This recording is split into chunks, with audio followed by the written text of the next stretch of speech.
Վրաստանի արտաքին քաղաքականության կարևորագույն առաջնահերթություններից մեկն Ամերիկայի հետ ռազմավարական գործընկերության վերականգնումն է մաքուր էջից։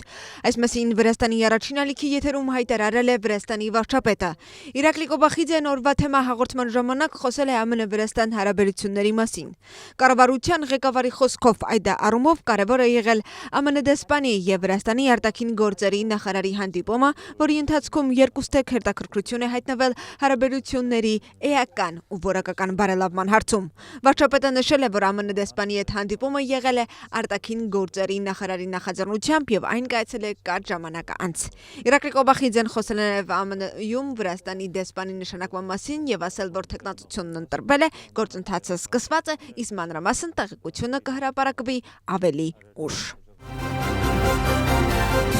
Վրաստանի վարչապետն անդրադարձել է նաև հիմնադրամների հաշիվների սառեցման հարցին, ասելով, որ հասարակական կազմակերպությունների նման նրանց գործունեությունը ևս թափանցիկ չէր։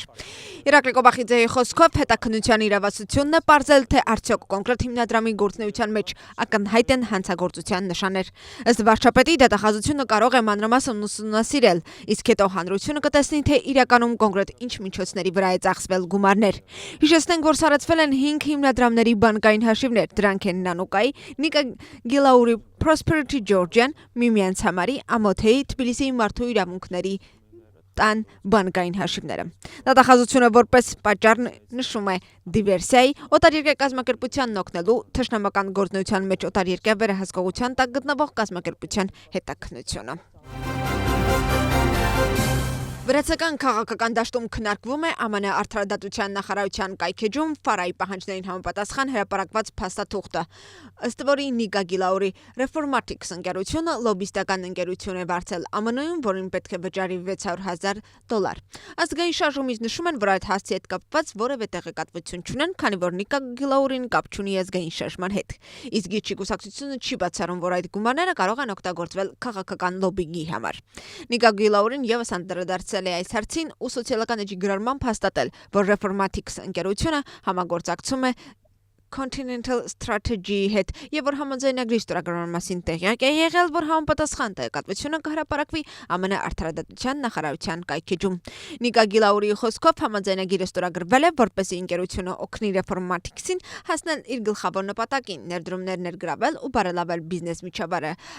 հարավային Կովկասում եւ կենտրոնական Ասիայում, ինչպես նաեւ ամրապնդել այդ տարածաշրջանի տնտեսական կապերն ԱՄՆ եւ Եվրամիության անդամ երկրների հետ։ Վրացական երազանք կուսակցությունն նշում է, որ երբ ի հայտ է եկել լոբիստական գործունեության համար իր կազմակերպության վճարման փաստը, կարծում են, որ նա կշարունակի փորձել միջամտել ներքին գործերին, տարբեր օտարերկրյա քաղաքական գործիչների օգնությամբ։ Վրաստանի առաջին ալիքի եթերում վարչապետն անդրադարձել է նաև երկրում ընթացող բողոքի ցույցերին եւ հայտարարել, որ առաջին 5 օրը լայնածավալ բռնի գործողություններ են, իսկ այսօր կան բարձու աշխատողներ, ովքեր քվեարկում են 4 ընդդիմադիր կուսակցության օգտին եւ հիասթափված են, որ պարտվել են ընտրություններում։ Իրակլի Կոբախիձեի խոսքով ֆարսան հայտարարությունները, թե բողոքի ցույցի մասնակիցները հեռանում են քաղաքական կուսակցություններից, քանի որ պահանջում են արտահերթ ընտրություններ։ Առայժմ պարզ չէ, թե ինչպես եւ ինչ ձևով Սալոմե Զուրաբիշվիլին ու ընդդիմությունը կկարողանան համաձայնության գալ։ Նշված հարցն արդիական է դարձել այն բանից հետո, երբ Սալոմե Զուրաբիշվիլին հայտարարել է, որ նպատակն ընդդիմության համախմբումը չէ, այլ իրականում գլխավոր ընդդիմությանը համակարգելն է։ Ընդդիմադիր դաշինքն ուժեղ համակարգման փոխարինելը հատկապես նյարդայնացրել է ազգային շարժմանը, որը բազմիցս հանդես է եկել միասնության առաջարկով։ Կուսակցությունն արդեն մի քանի օր է, ինչ սուր քննադատության է ենթարկում Սալոմե Զուրաբիշվիլին ու պահանջում, որ նա կոնկրետ քայլեր ձեռնարկի։ Իսկ ընդդիմության մյուս մասը ողջունում է Սալոմե Զուրաբիշվիլիի նախաձեռնությունը եւ հայտարարում, որ ստեղծված իրավիճակում ընդդիմության համակարգումը կարևոր է։ Վրացական երազանքն էլ կարծում է, որ ընդդիմությունն ու Սալոմե Զուրաբիշվիլին կառավարվում են դրսից եւ կմիավորվեն, երբ ստանան հրաման։ Ինչի համար է պատրաստվում ընդդիմությունը եւ ի վերջո ինչ որոշում կկայացնի 2025 թվականի տեղական ինքնակառավարման մարմինների ընտրություններին մասնակցելու վերաբերյալ։ Հարցի շուրջ հնչում են տարբեր դիրքորոշումներ։ Ընդդիմադիր որոշ կուսակցություններ հայտարարում են, որ չեն մասնակցելու հոկտեմբերի 4-ի ընտրություններին, իսկ օրակարգային միակ ընտրությունները նոր խորհրդարանական ընտրություններն են։ Իշխող թիմն ընդդիմության համար կանխատեսում է զրոյական շանսեր ու վստահ է, որ հաղթելու են տեղական ինքնակառավարման մարմինների ընտրություններում։ Տեղական ինքնակառավարման մարմինների ընտրությունների հետ կապված Վրաստանի վարչապետի ակնկալիքները լավատեսական են։ Նրա խոսքով ընդդիմությունը չունի բովանդակալից մրցակցության ռեսուրս։ Ինչ վերաբերում է Թբիլիսիի քաղաքապետի ընտրություններին, վարչապետն ասել է, որ հաշվի առնելով իր անձնական վարկանիշն ու ձեռքբերումները, Կախակալաձեի թեկնածությունն այլ ընտրանք չունի։ Նրա պարզաբանմամբ թեկնածու առաջադրելու մասին որոշումը կայացնում է քաղաքական խորհուրդը։ Ռուսական ուժերը զանգվածային հարձակում են սկսել Ուկրաինայի Կրիվոգրադի մարզի վարչական կենտրոն Կրոպիվնիցկիի քաղաքի վրա։ Այս մասին հայտնում է Ուկրաինայի արտակարգ իրավիճակների պետական ծառայությունը։